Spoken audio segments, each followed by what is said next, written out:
Boa noite. Boa noite. Bem-vindo à nossa aula de hoje. Vamos só aguardar um pouquinho, mas os colegas chegarem para a gente dar início, tá bom?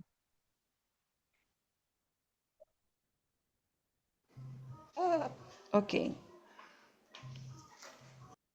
Tá dando para ver direitinho?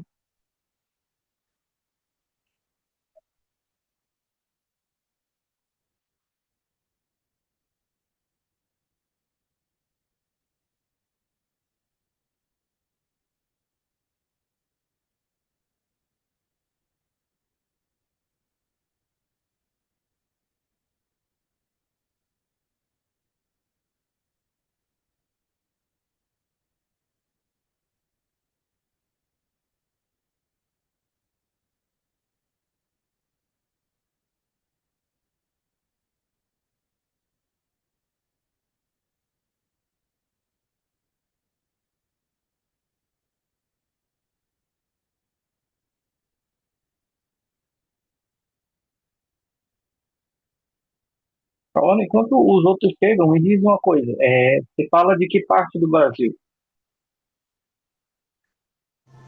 Eu sou de Salvador. Salvador mesmo. Tranquilo. Isso. Então, aí já é noite.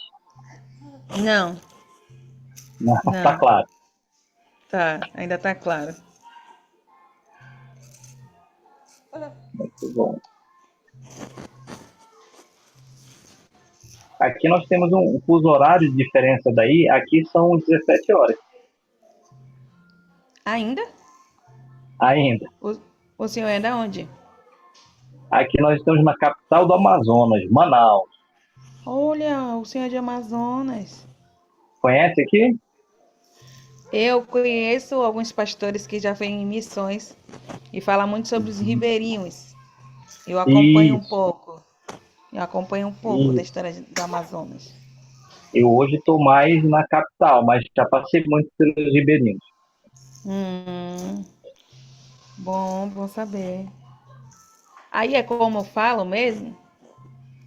Depende do que falam. Aí é um lugar que as pessoas, como dizem da África, é um povo que sofre Ah, muito? então, sofre. De sofrer, sofre. Principalmente a questão dos ribeirinhos. Já aqui na cidade, sofre, mas não é o impacto que é no ribeirinho. Legal. Interessante, porque O ribeirinho, a gente ouve um pouco, mas não sabe a verdade. Só quem sabe é quem mora. o ribeirinho sofre um pouco mais porque quando o rio sobe, dificulta a plantação, dificulta a criação. E quando o rio desce, da mesma maneira. Se descer Hum, muito, fica ruim. A é. questão do transporte, para eles, é muito ruim. Hum, muito interessante. Prazer. É bom conhecer alguém que mora aí.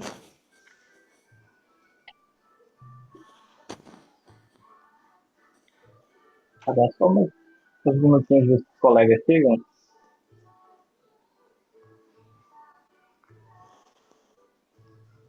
Para não ficar assim muito parado, me fala como é que tem sido para você fazer o curso de psicanálise. É uma área que eu gosto. É Uhum. a área da psicologia em si, eu gosto. A psicanálise é algo que eu quero atuar. Eu, eu vou olhar normalmente pro lado. Peraí que eu vou mostrar. Porque às vezes eu vou olhar mais pro lado. Peraí. Tem um bebê aqui do meu lado. Olha que coisa fofa. Liga a luz aí, filha, por favor. Tem que fechar e botar na geladeira. Ligue, pode ligar. Aí, tem um bebê aqui do meu lado. Olha que coisa linda. Sara Rebeca. Cara, a Rebeca. Aí, essa questão da psicanálise, realmente eu quero atuar como terapeuta cristã, Uhum. por ministrar também um pouco da palavra. Aí eu quero muito incluir essa questão de cuidado, né? Das pessoas Sim, terem um pouco mais de zelo pela mente, pelas emoções. Aí eu quero muito atuar nessa área. entendi. Mas você é pastora, não? Sou obreira da Casa do Senhor com ministério É. voltado a missões. Então já ocupo uma certa liderança, já tenho um pouco de conhecimento com as pessoas. Sim, sim, sim. Muito bom. Eu tenho muito cuidado com as pessoas que me cercam, porque a escuta ativa é automático. Tem gente que fala da vida no Uber comigo. Eu ouço Uhum. muito as pessoas, então isso já é algo de dom, né? Que a gente ouve muito, sabe ouvir o outro. Aí eu tenho muito disso. Entendi. Isso é muito, muito bom. E eu costumo dizer o seguinte: para quem já trabalha com a área evangélica, já tem uma certa facilidade para falar, né? Geralmente o evangélico ele prega, ele traz uma palavra, então isso já facilita bastante. Uhum, Mas na questão de escutar, a gente vai um pouquinho além. isso. Coloca aqui já o material. Tá dando para ver aí? Sim. Perfeito.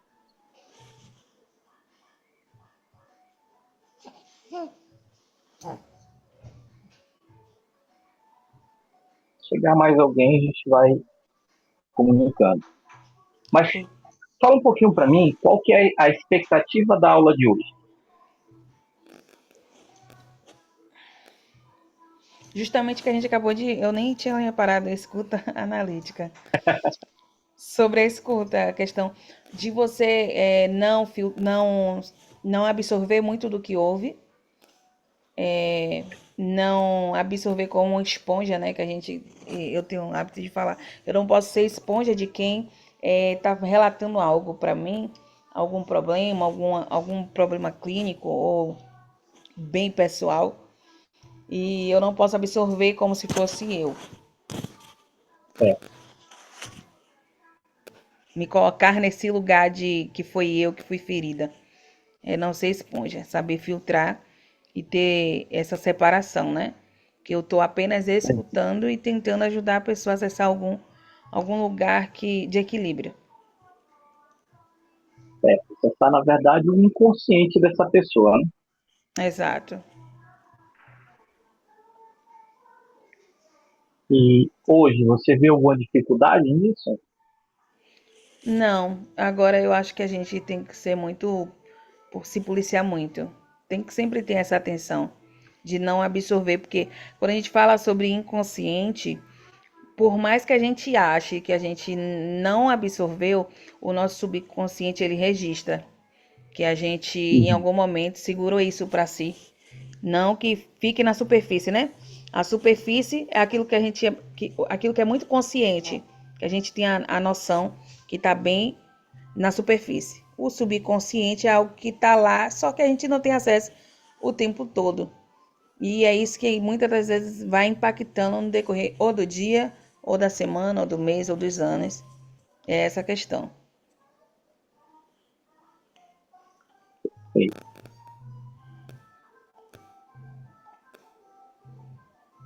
Não chegou mais nenhum coleguinha. Tô dando um tempinho ver se aparece mais algum coleguinha.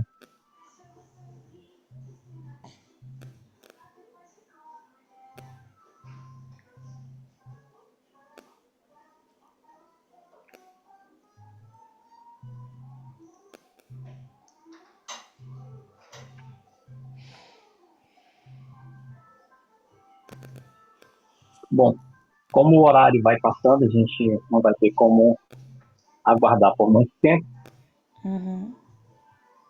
então nós vamos começar. Ok. Então, eu sou o professor Eliel Almeida, como já falamos, daqui da cidade de Manaus, no Amazonas, terra quente, terra de gente guerreira. Não andamos com arco e flecha no meio da rua. Eu perguntei de você o que que dizem, porque algumas pessoas lá fora dizem isso, né? Que aqui tem índio andando de arco e flecha e onça andando no meio da rua.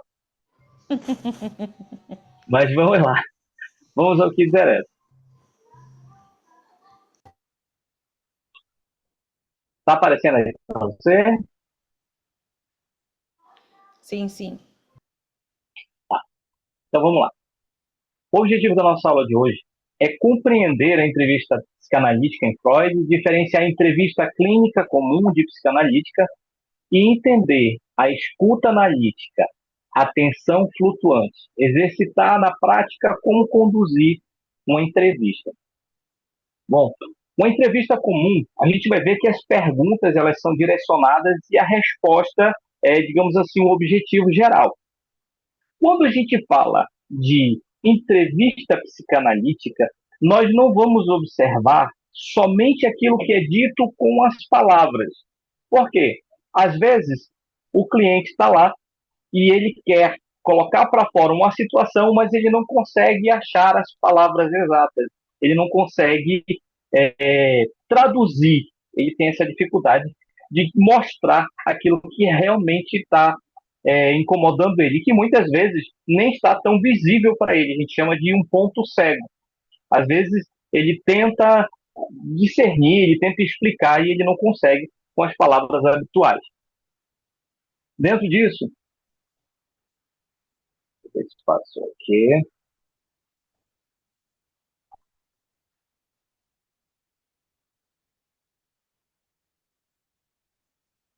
Passou para o próximo? Ficou preto. Bom, agora passou. Então, vamos lá. Entender essa diferença consiste em eu entender que dentro da psicanálise eu vou estar analisando não aquilo que é dito somente com as palavras. Ou seja, às vezes o cliente fala e às vezes chega com um diagnóstico. Ele chega dizendo, eu sou isso, eu sou aquilo, eu tenho isso, eu tenho aquilo. E, na verdade, dentro da psicanálise, nós entendemos que nós precisamos acessar esse inconsciente dele. O que está trazendo para ele essa questão, muitas vezes, de ansiedade, muitas vezes de depressão e outras situações de outros transtornos. Então, para entender isso, não adianta eu fazer simplesmente perguntas, tipo de resposta direta, se eu não analisar todo um contexto. Quais são as emoções que esse meu cliente está trazendo com cada palavra que é dita? Quais são as emoções que ele realmente quer passar em relação à situação do momento dele? Certo? Eu lembro que eu tive um cliente que chegou, 13 anos de idade, e já chegou dizendo assim, eu tenho esse negócio aí de não sei o que, de identidade. O senhor sabe qual é esse aí? Transtorno dissociativo de identidade. Aí ele disse, pois é esse negócio aí que eu tenho. Aí eu disse, mas como é que tu chegou a essa conclusão que tu tem esse transtorno? Não, porque eu tenho duas personalidades. E quando a outra assume, esquece tudo que a anterior fez. Interessante. Então, me fale um pouco mais sobre isso. Ele começou a falar. E aí ele contou uma história, e contou outra história. Tranquilo. Ouvimos atentamente cada passo, cada emoção que ele colocava ou que era dito. Na segunda sessão, ele chegou e ele estava com um machucado. E eu disse, o que foi isso? Aí ele disse, não sei, eu acho que foi o meu outro que sofreu algum acidente, aconteceu alguma coisa com ele. Interessante. E comecei a ouvir, e ele começou a contar a história. No meio da história, ele contou como ele adquiriu aquele ferimento. Ele disse, interessante, tu não disse que isso daí fazia parte da tua outra personalidade, que tu não tinha acesso? Aí ele olhou e disse assim, o senhor percebeu, o senhor não é besta não. Então, às vezes, as palavras são colocadas de uma forma, às vezes, o cliente quer te direcionar para um local, mas conforme aquilo que você vai analisando, você vai percebendo daquela movimentação, de cada sentimento que ele coloca nas palavras e daquilo que ele está, no fundo, tentando esconder ou tentando ocultar. Perguntas objetivas, elas buscam respostas rápidas, mas as perguntas psicanalíticas, elas vão ser direcionadas para que você possa ouvir o inconsciente dessa pessoa. Certo? Por exemplo, se eu perguntar para o paciente, o cliente, de 0 a 10, qual que é o teu nível de ansiedade? Ele vai dizer o nível de ansiedade dele. Porém, nós vamos ter que perceber dentro dessa resposta. Aí, dentro de uma visão psicanalítica, eu não perguntaria de 0 a 10. Eu falaria, Fale livremente sobre o que trouxe você aqui. Quando eu digo para ele falar livremente, eu estou dando para ele essa oportunidade dele expor primariamente aquilo que está perturbando ou que está incomodando. Esse ponto é muito importante. Por quê? O teu cliente, ele precisa sentir essa liberdade, ele precisa sentir essa espontaneidade de começar a falar daquilo que realmente ele precisa falar. Então, se eu direcionar muito a pergunta, se eu fechar aqui, se isso, assim, então você está direcionando um foco e o inconsciente dele está alarmando para outro. Então, eu preciso entender. Uma entrevista comum, o médico vai te perguntar: o que você está sentindo? Me diga onde é a sua dor. Ah, doutor, dói aqui, eu sinto acelerar o coração, a minha cabeça dói, o pé dói. E ele vai analisar dentro do sintoma, dentro daquilo que a pessoa está dizendo. No caso da psicanálise, nós vamos, como você comentou no começo, Ana, ouvir o que essa pessoa está colocando e perceber qual é a situação desse inconsciente que está gritando, qual é a real necessidade dessa pessoa. Às vezes ele apresenta o X, mas o X não é o que incomoda. Um pouquinho para adiante para a gente continuar. A escuta psicanalítica. Nós vamos ver que Freud vai dar bastante atenção dentro dessa escuta ao que ele chama de atenção flutuante. Para onde o teu cliente está levando a história? Que parte da história ele está ocultando? Ou seja, se eu disser o sintoma, a minha dor é aqui, bom, eu estou direcionando para cá a minha dor. Mas quando eu passo a ouvir a espontaneidade desse cliente, eu passo a perceber as emoções que ele traz em cada contexto, os atos falhos, eu começo a perceber o que ele realmente está trazendo consigo de conteúdo que eu vou poder analisar e entender sobre a situação dessa pessoa. Por que a gente sempre fala essa questão? Muitos clientes, eles não têm a noção do que realmente o incomoda. Ele sabe que alguma coisa está incomodando, ele sabe que alguma coisa está palpitando, alguma coisa, mas ele não conseguiu identificar. E normalmente ele acha que isso foi alguma coisa que aconteceu agora. Então, se você perguntar, ele vai obviamente te dizer os fatos do presente. Ah, porque antes de ontem aconteceu uma situação com fulano, eu briguei com ciclano, e às vezes o que realmente está incomodando ele não foi a briga recente. A briga recente, digamos assim, foi um ato cíclico do que ele está vivenciando desde a infância ou desde alguma outra fase aonde ele realmente recalcou, aonde ele realmente travou e não conseguiu desenvolver o que ele precisava desenvolver. Certinho até aí?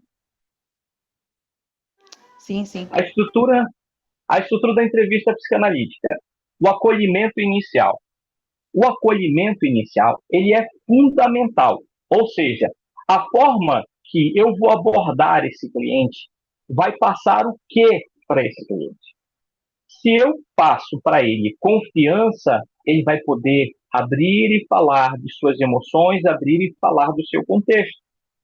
Eu lembro de uma ocasião que o cliente chegou e sentou-se e ele disse assim para mim: eu nem sei por que eu estou aqui.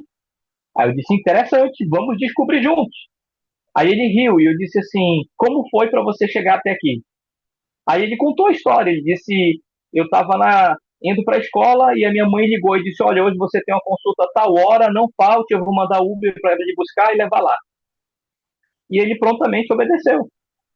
Eu disse: ah, interessante. E então, sobre o que você quer falar? No primeiro momento ele ficou assim apreensivo, tentando pensar em alguma coisa. E aí eu comecei. Então, antes de você continuar, deixa eu te falar algo. A sua mãe te ajudou a chegar até aqui, mas a partir de agora é você e eu nesse ambiente aonde tudo que for dito aqui vai ficar entre nós.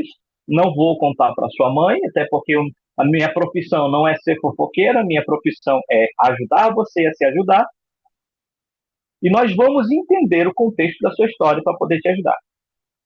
Aí ele respirou fundo e começou a contar as situações.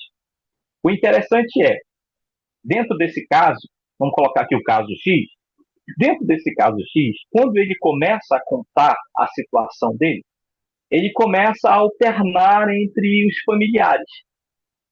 Ele falou do irmão, ele falou dele, um pouquinho dele, falou um pouquinho do pai, falou do outro irmão, mas todo o tempo ele mascarou um pouco a convivência, o relacionamento com a mãe. E aí ele continuou falando, até que chegou um ponto de ferida, aonde ele disse assim, a minha mãe, aí ele baixou a cabeça e disse, por quê? Quando você fala assim, a sua mãe, aí ele disse assim, é porque a minha mãe não é a minha mãe biológica, a minha mãe biológica morreu, o meu pai casou de novo. E essa que está com ele agora é minha mãe, porque ela me criou desde novinho. Então, já começamos a perceber que ele ocultava ela e deixava para depois, deixava para depois. Existia ali um porém. Então, quando o teu cliente está falando, a sua atenção, a sua escuta tem que estar voltada para ele, para perceber, num contexto geral, as emoções com que ele fala, a emoção com que ele fala, por exemplo, do pai. Qual que é a reação que ele demonstra quando fala do pai? Qual que é a reação que ele demonstra quando fala da mãe? Ou quando fala dos irmãos? Ou quando fala da sua vida social? Esse é um contexto bem interessante, né? Eu não sei qual que é o foco do querido, já vou chamar de colegas, mas se o meu foco é trabalhar, por exemplo, com adolescentes, eu tenho que entender bem esse contexto social. Porque hoje se fala muito da questão do bullying. Eu vejo muita gente falar da questão do bullying. Mas existem outras questões em questão social, de relacionamento social, de convivência com outras pessoas. Então, tem aquela pessoa que ela se fecha porque ela não consegue se comunicar socialmente, ela sempre trava. Ah, porque o fulano fala melhor do que eu, já tem aquela inferioridade. E isso ele vai demonstrar no tom de voz quando ele fala daquela situação social, certo? Um caso interessante, você falou sobre a questão da igreja. Muitos adolescentes dentro da igreja, eles têm a dificuldade de se socializar entre eles e entre os de mais idade. Então, na tua escuta, na tua atenção flutuante, você não pode focar simplesmente no que é dito com palavras, mas todo o contexto, ele é fundamental e importantíssimo. Por isso é que nós dizemos assim, a livre associação ainda hoje ela é importante, ela é muito importante. Porque se eu focar somente no contexto do que ele fala, eu vou sair da psicanálise e vou entrar para o TCC, a terapia cognitiva comportamental. Mas quando eu falo de psicanálise, de analisar a psique, então eu vou ter todo um cuidado de ouvir cada palavra que é dita e cada expressão, cada palavra que é dita corretamente, incompleta, né? Aquela palavra que engatou, se foi um engate natural, ou se foi um engate porque traz consigo um sentimento. Por exemplo, a pessoa que teve um trauma com o pai, principalmente em relação à área sexual, com o pai ou com o parente, ele tem dificuldade de tocar naquele nome às vezes. Eu conheci uma cliente que ela foi abusada pelo próprio pai. Então, em algumas conversas, quando era para citar o pai, ela dizia assim, aquele homem, que homem, aquele, para chegar à compreensão de que ela não conseguia tocar no nome pai. A referência pai para ela já era associada a algo ruim. Então, quando eu estou ali fazendo a minha entrevista analítica, ouvindo essa pessoa, analisando um contexto geral, eu vou prestar atenção em cada movimento de sentimento, de expressão que ela traz em relação as pessoas ou o próprio comportamento. Aí a gente vê, às vezes, nos filmes, a pessoa perguntar assim, o profissional perguntar, e como você se sente a respeito disso? É interessante a pergunta, mas quando eu observo a pessoa falar e ela traz consigo a dor daquele momento, quando ela chega naquele ponto, ela respira fundo, ela se mexe na cadeira, ela se mexe no divã, ela perde foco, ela perde atenção. Então, todos esses pontos são importantes de serem observados. A observação dos silencio, a observação dos silêncios e dos lapsos. Eu preciso entender por que essa pessoa frisou a seguinte frase. Por que a pessoa frisou a seguinte palavra? Aquela palavra pode estar remetendo ela a uma dor que ela sentiu no passado, aquela frase pode estar disparando um gatilho de algo que aconteceu com ela no passado. Então, preciso ter esses pontos aqui, ó. Acolhimento inicial, associação livre, deixar o cliente se expressar, atenção flutuante, observação dos silêncios e lapsos. Cada ponto desse é muito importante. E isso aqui vai acompanhar todas as sessões. Desde a entrevista e vai acompanhar cada sessão. Porque em cada sessão, esse cliente, essa pessoa vai falar um pouco mais. E às vezes ela volta lá atrás, eu lembrei que aconteceu isso, automaticamente ela lembra, e aí ela vai começar a falar. Então, para nós profissionais, precisamos nos atentar a cada ponto desse importante. Se o cliente está demonstrando um silêncio, uma preocupação, uma agitação, ou às vezes um olhar diferenciado, ele para pensar naquela situação, ele já expressa uma dor, porque levou ele para um local onde ele provavelmente foi ferido. Levou ele para um local onde provavelmente aquela dor permanece ali. E às vezes essa dor permanece, mas ele não percebeu. Ele mesmo não percebeu que quando ele fala do pai, da mãe, do tio, da tia, da situação, ele pausa ou ele tem uma atitude diferenciada. E aí, se você perguntar diretamente, ele vai dizer que não. Não, fulano não. Mas a expressão dele, quando você toca ali, é automática. Eu vou contar mais na frente um caso que aconteceu, mas vamos um pouquinho adiante. Vamos lá. Paciente digital, paciente conjugal. Se eu observar como é colocada a situação, eu vou poder diferenciar aqui, ó. Se no Instagram, eita, eu tô lendo bem hoje. Se no Instagram e no eu me sinto vazio, essa é a colocação do paciente digital. Escuta vazio pode ser profundo que redes sociais, mais profundo que redes sociais. Vamos lá. O teu paciente, ele vai falar que ele está preso nas redes sociais. Mas por que ele se prendeu nas redes sociais? Qual foi a frustração? O ser humano sempre vai procurar, o cérebro sempre vai procurar um momento bom. O cérebro sempre vai procurar um momento em que você se sente bem. E vai sempre procurar afastar daquilo que você se sente mal. Então, muitas vezes ali na rede social, ele está vendo um videozinho engraçado, ele ri, ele foge da dor que ele realmente está sentindo, daquilo que ele realmente está necessitando. Podemos chamar de fuga, mas eu preciso observar como ele fala disso.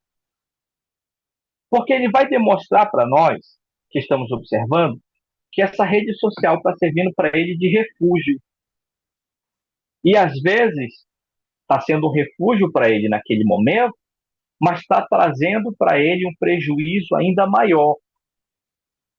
Às vezes, na verdade, toda vez que o ser humano procura uma fuga, ele vai procurar bebida, álcool, mídias, ele vai procurar algo que tire ele daquele contexto, daquela emoção ruim que ele está sentindo. Então, às vezes ele acha ali na rede social um momento em que ele vai se distrair, vai se distrair, vai se distrair, vai perdendo tempo, o foco vai perdendo e vai trazendo mais complexibilidade à situação dele. Aí um exemplo aqui na questão do conjugal. O cliente chega e diz assim, ó, eu quero separar, mas eu tenho medo da solidão. Qual que é o real medo dele? É o conflito de libertação e o abandono. Por quê? Se ele se separar, momentaneamente ele vai se sentir livre, mas automaticamente também ele vai se sentir sozinho. Então, há pessoas que acabaram se fixando ali pelo medo da solidão. O que realmente esse cliente quer dizer para você? O que ele realmente quer comunicar para você? E o que está sendo maior ou pior na vida dele? É manter esse relacionamento e continuar em conflito? Ou é separar e vivenciar a solidão e o abandono que talvez ele já tenha vivenciado na infância, já sinta essa emoção, esse, digamos assim, esse trauma na vida dele? Se tiver dúvidas, vai anotando aí, no final a gente esclarece, tá, pessoal? Ok. Vamos lá. O paciente digital. Freud nos ensina a ouvir esse relato sem julgamento moral, deixando que o paciente associe livremente o que significa esse vazio. Para o paciente conjugal, ele vai trazer essa analogia de uma forma maior. O que é que está lhe prejudicando mais, ou o que é que pesa mais em você? A solidão ou o conflito? Bom, eu preciso entender o contexto que está envolvido esse cliente. Quando ele começa a falar, automaticamente ele também está se ouvindo. Então, ele passa não somente a falar, mas também a refletir. E aí ele vai começar, poxa, mas existe realmente esse porém. Por que eu estou tão preso? Eu conversei uma certa feita com uma jovem e ela me contou a história dela e disse assim, olha, eu estou vivendo com um rapaz já há tanto tempo, mas vira e mexe, ele vai, passa um tempo com a ex-mulher dele, e depois ele volta, e você aceita ele por quê? E ela virou para mim e disse assim, porque eu amo. Aí eu virei para ela e disse assim, você ama esse rapaz? Aí ela disse, eu amo. Eu disse, não, eu vou te perguntar de novo, porque eu acho que tu não entendeu o que eu quis dizer. Você ama esse rapaz? E aí ela se empolgou, né, com o seu romantismo e disse assim, eu amo. E se eu disser para você que você está mentindo para você mesmo? Aí ela olhou para mim, como? Vamos lá. Agora eu vou mudar a pergunta. Não vou mais falar do rapaz, vou falar de você. Você se ama? Ela baixou a cabeça e começou a chorar. Então, esse embate dela começar a chorar fez com que ela entendesse de que ela não estava se amando. E aí eu completei dizendo, se você não consegue amar a você mesma, como você vai me dizer, como você vai me provar que você ama esse rapaz? Pode parecer um pouco pesado, pode parecer um pouco forte, mas ela passou a analisar a situação. Ah, mas eu não sei viver sem ele. A questão não é ele. A questão é a sua dependência dele. Há algo nele que te faz bem. Então, perceber esses detalhes, para quem está envolvido na situação, muitas vezes é difícil, é complicado. Mas a partir desse dia, ela passou a entender que, primeiro ponto, ela precisava se amar para dizer que amava alguém. E se eu não consigo verdadeiramente me amar, eu não consigo me olhar no espelho, eu não consigo me admirar, como é que eu vou exigir ou querer que alguém me admire? Como é que eu vou admirar alguém se eu não consigo me admirar? Porque às vezes a pessoa que eu estou admirando não tem as qualidades que eu tenho, não passou pelas situações ou pelas experiências que eu passei. Quando essa pessoa começa a se ouvir e começa a meditar naquilo que ela mesma está dizendo, opa, progredimos aqui. Mas até chegar nesse ponto, o profissional que está conduzindo isso, ele precisa ouvir e entender aonde estão esses pontos chaves, aonde está esse momento que está ferindo ou que está ainda recalcado nessa pessoa. E aí, se você for analisar, isso agora não, eu vou conjecturar, não foi o que aconteceu, mas se nós analisarmos o contexto da vida dessa jovem, provavelmente não era a primeira vez que ela se envolvia com alguém que estava com ela, estava com outra pessoa e ela continuava aceitando por dizer que era amor.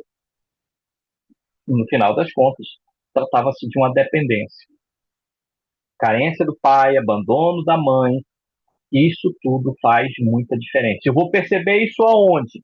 Nas palavras que são colocadas, na forma como é colocada, no envolvimento e no sentimento que é colocado em cada situação. Escutar analiticamente não é querer resolver, mas compreender. Entrevista psicanalítica abre espaço para o inconsciente falar. Vamos lá. É interessante que eu lembro que no começo da aula a Cauana falou que as pessoas chegam para ela e começam a falar. Então, às vezes nós não pedimos para a pessoa falar e ela já começa a falar espontaneamente da sua vida, da sua situação. E isso é interessante, porque a gente começa a entrar no modo análise. E quando nós passamos a ouvir determinadas situações que ela colocou como a esponja, nós passamos a compreender e não querer resolver. Veja muito bem, existem situações que são internas e a própria pessoa precisa alcançar esse patamar de resolução.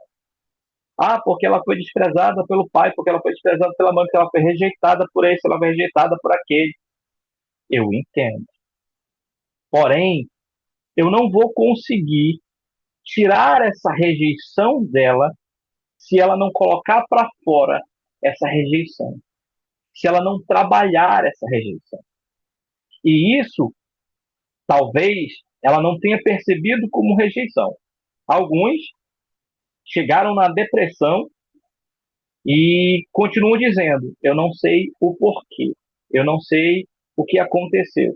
E você começa a ouvir a história, você começa a identificar os pontos que levaram essa pessoa ao ponto onde ela chegou hoje.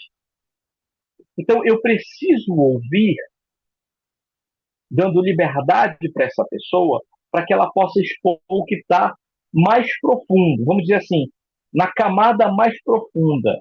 O que está na superfície, é aquilo que eu comi ontem, é a discussão que eu tive ontem. A camada mais leve, por fora, é aquilo que, vamos dizer assim, aquilo que se vê.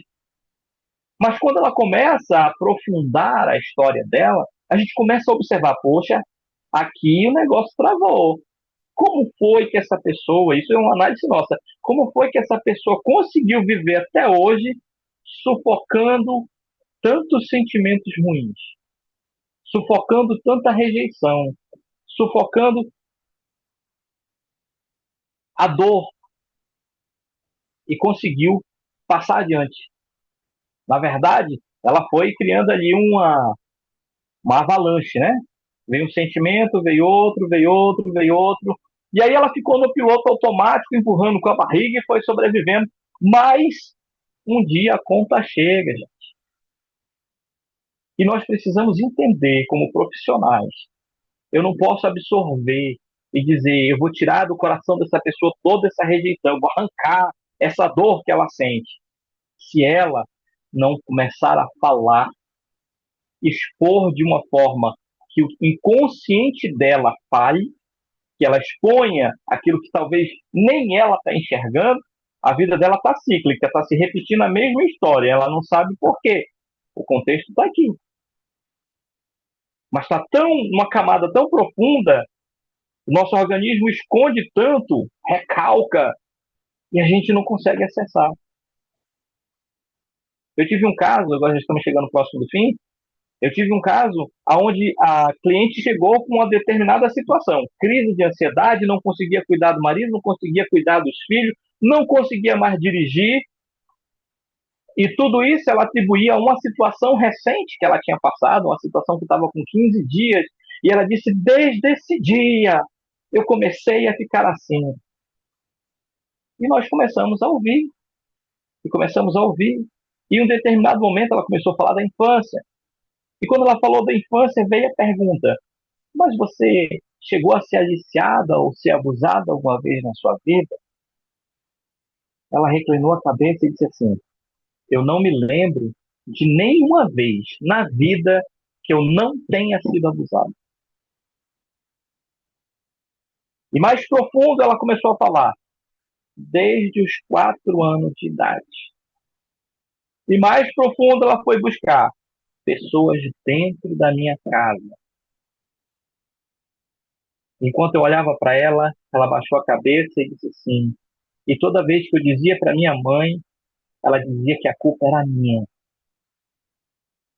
Você percebe que essa pessoa absorveu uma culpa desde os 4 anos de idade. Uma culpa que foi recalcando e ela vivenciou o piloto automático, correu atrás da vida dela, passou por várias outras situações até chegar ao casamento e as frustrações, e despontou nessas crises. Mas, a partir do momento que ela falou da situação, de onde, vamos dizer assim, de onde nasceu a situação, ela começou a retrabalhar aquilo dali. Uma sessão mais lá na frente, ela se atrasou e eu disse assim: você ainda vem? Ela disse: eu estou chegando. Bom, está chegando, vou dar um prazozinho aqui, porque vai dar para dar. Vou dar aqui no calcular o tempo, vai dar. E ela chegou depois de uns 10 minutinhos apenas. Eu disse: tu chegou muito rápido para o local onde tu mora. Como foi que tu chegou? Ela olhou para mim com um sorriso muito grande e disse assim: eu vim dirigindo o meu carro. Então, quando você passa a ouvir e perceber o inconsciente, você começa a trazer à tona coisas que estavam lá, guardadas, embrulhadas, bonitinhas, mas estavam lá, atrapalhando o percurso, atrapalhando o desenvolvimento, atrapalhando o restante da vida. Em um momento, essas situações, elas vão requerer. Eu costumo dizer assim, costumo exemplificar. A lei da gravidade diz que tudo aquilo que sobe tem que descer. E aí nós dizemos, tudo aquilo que entra precisa sair. E se você não conseguir colocar isso para fora de uma forma, vamos dizer assim, de uma forma mais simplificada, ela vai sair de uma forma de ansiedade, de uma forma de depressão, ela vai sair de uma forma de enfermidade, de transtorno, porque ficou preso lá dentro. Agora, até acessar esse momento, eu preciso ouvir o que diz o inconsciente e não o que diz somente o consciente. Tanto é que, para ela, o problema era o fato que tinha acontecido há 15 dias atrás, que gerou todo esse transtorno. E o fato, na verdade, foi o acúmulo de muitas situações que ela vivenciou, recalcou e ficou preso. E a vida dela se tornou cíclica, uma bola de neve. Então, hoje, fechando aqui a questão da entrevista psicanalítica, eu preciso ouvir uma escuta qualificada, não só ouvir palavras, eu preciso perceber emoções, atenção flutuante, eu preciso perceber lapsos, silêncios, eu preciso perceber os sentimentos que o meu cliente traz em cada palavra que ele fala. Tudo isso é importante, é importante. Quando eu entro nesse arcabouço, que eu mergulho e procuro entender como, de onde, eu não preciso dizer para ele, eu não preciso perguntar dele, mas eu preciso analisar. Está faltando uma peça nesse quebra-cabeça? Está faltando uma palavra aqui nessa história? Desculpa, quando você fala de desse momento de silêncio, eu percebo uma emoção. Não, mas não foi nada, isso foi só uma situação que aconteceu. Houve um tratamento para isso? Houve uma atenção a essa situação? Então, quando o teu cliente te procura, a minha especialidade, o meu nicho maior é a ansiedade, e quando as pessoas chegam comigo, já estão geralmente num nível bem, digamos assim, alarmante. Ou já está se tremendo, ou não consegue dormir, não consegue comer, não consegue fazer uma sequência de coisas. Então, quando ela já vem com toda uma avalanche, mas ela acha que o problema está aqui. Aqui ele está vendo a ponta do iceberg. Ele está sentindo a dor, ele está sentindo um momento difícil, mas para ele a explicação é essa. E aí, quando ele começa a falar, a gente começa a analisar e começa a perceber que aqui foi só a ponta do iceberg, certo? Tudo tranquilo até aí?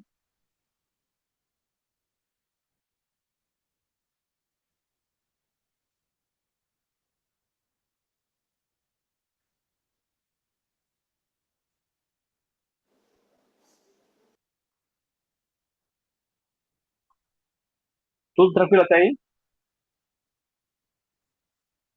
Sim, Vamos sim. lá. Dúvidas, Cauana? Não, não. Vamos lá.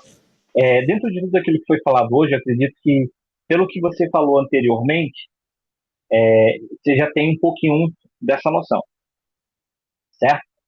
Então, o ideal hoje seria que tivesse mais coleguinhas para a gente fazer aquela situação de cada um falar uma história, né?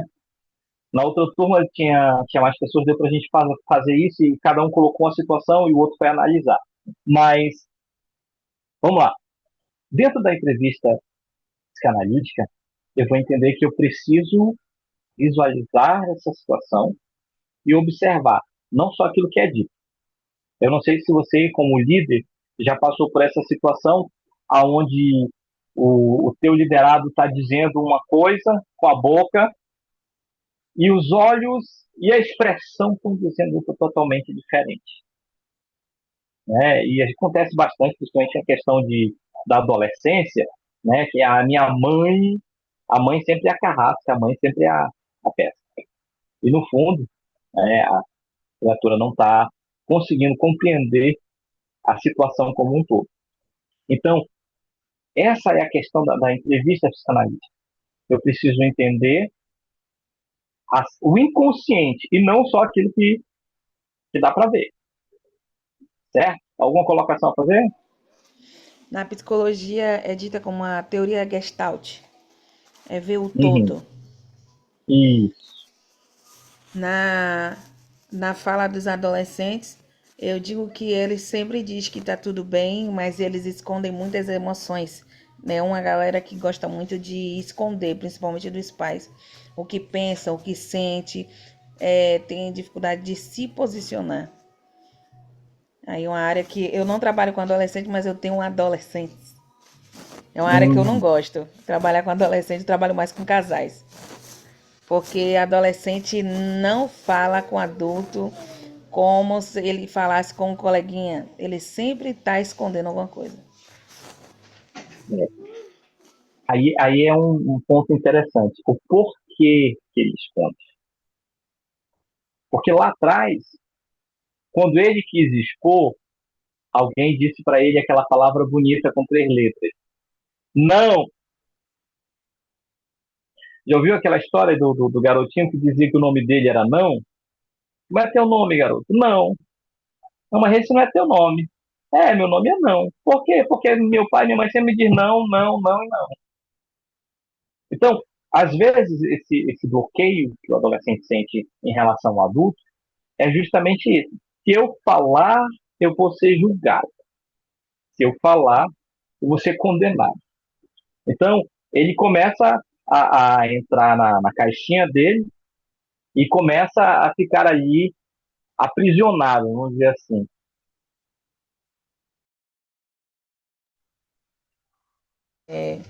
Adolescentes, eles têm o hábito de achar que o adulto sempre vai julgar, né? O adulto sempre é o julgador, o sentenciador. Então, eles se bloqueiam. Eu tenho uma adolescente de 17, uma de 20, e uma que daqui a pouco tá no pré, tá com 9 anos. E eu digo muito isso a eles, à luz da Bíblia, né?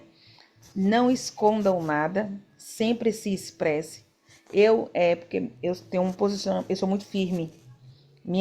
Meu falar, o meu gestual é muito firme. Então eles criaram medo, mesmo que eu nunca transmitisse isso em fala, mas o meu Uhum, gesto, aí eles conseguiram entender que eu era muito dura pelo meu posicionamento. Aí eu sempre tenho que ficar quebrando esse comportamento na fala. Eu estou aqui para ouvir vocês, eu não vou ficar julgando, errar é humano. Vocês podem errar sim, isso é normal, é natural, faz parte.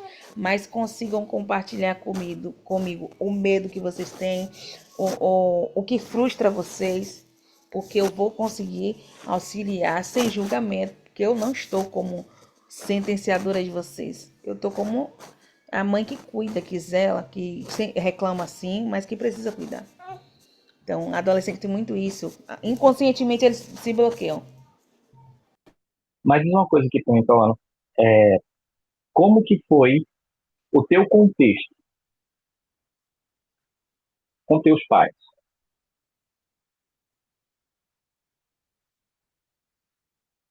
Eu fui criada por um pai ausente. Eu fui criada pelo meu padrasto. E ele foi ausente porque ele era militar. Eu Uhum, senti muita falta do meu pai biológico por conta da minha mãe, que não permitiu que uhum, ele fosse tão acessível. E eu amadureci muito rápido por conta de meus irmãos. Eu sou a mais velha é de quase 6 filhos, tanto de meu pai e de minha mãe. Então eu amadureci muito cedo. Então eu criei uma uhum. postura muito cedo, tanto de autoridade quanto de carregar a casa comigo. Entende? Certo, entendo. Então, nesse ponto, a gente tem de dizer o seguinte: aquilo que eu passei, eu não quero que os meus filhos passem. Só que, às vezes, a forma que eu demonstro isso para eles é a forma de expressão. E, às vezes, o que eles precisam para eles conseguirem se abrir é uma outra trajetória, onde eles vão conseguir enxergar além do gesto forte e perceber que ali tem alguém para eles confiável. É um senhor retrabalho. Eu lembro que quando eu formei, eu dizia o seguinte: eu dizia comigo mesmo, eu não quero atender adolescentes e não quero trabalhar com casais, porque adolescente porque é muito complexo, casal porque é duas cabeças a serem trabalhadas. E por incrível que pareça, quando eu comecei a atender, o que me aparecia mais era adolescentes na faixa de 13 a 18 e casais. E aí nós fomos trabalhando, trabalhando, desenvolvemos aí um bom trabalho. Graças a Deus essa fase passou. Mas hoje eu já não tenho mais, digamos assim, essa barreira tão grande com o adolescente e com o casal. Porque mesmo tendo uma experiência, né, eu lidei com pessoas desde os 19 anos com liderança, com com vários trabalhos, com igreja, mas você lidar ali diretamente numa sessão psicanalítica com duas cabeças ao mesmo tempo, você tem que ter uma boa estrutura. Tem que ter uma boa estrutura, Verdade. né? E saber conduzir, porque são complexos. E aí, se na entrevista você tem que ter uma atenção flutuante, imagina numa entrevista com um casal, que são duas cabeças, interdependentes. Então, como eu já tinha experiência de ministrar curso para casais, lidar com casais, tranquilo. Mas eu sempre dizia, não era uma coisa assim, um amor, né? E dizer, não, é isso aqui que eu quero. Já tem um amor maior, um trabalho maior com a questão da ansiedade, com a questão da depressão. E cada profissional, ele se liga a uma área. Eu tenho colegas que elas gostam de tratar especificamente mulheres que foram abusadas.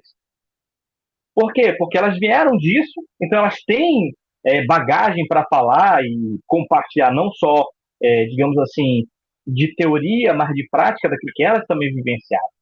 Então, para elas é a melhor área que tem.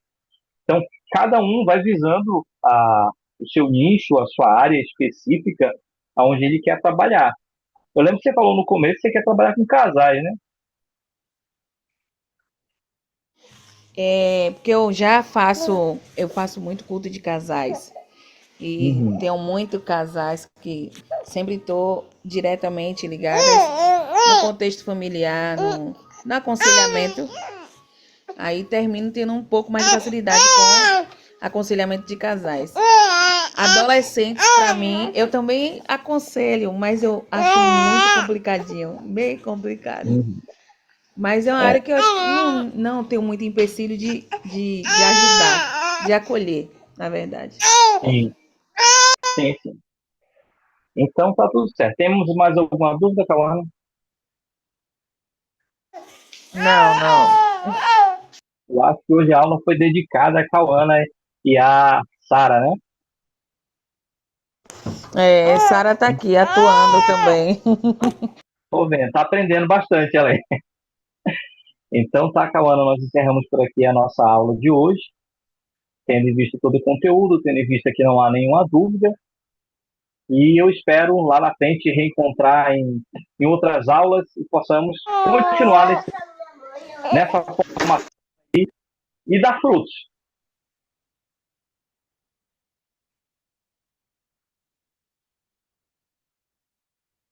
certo? Tá bom, professor. Um Pronto. prazer. Um prazer. Gostei muito da aula do senhor. Viu? Espero breve revê-lo. Tem mais algumas aulas aí pela frente. Tenha uma boa noite e até a próxima. Boa noite, mestre. Tchau, tchau. Tá.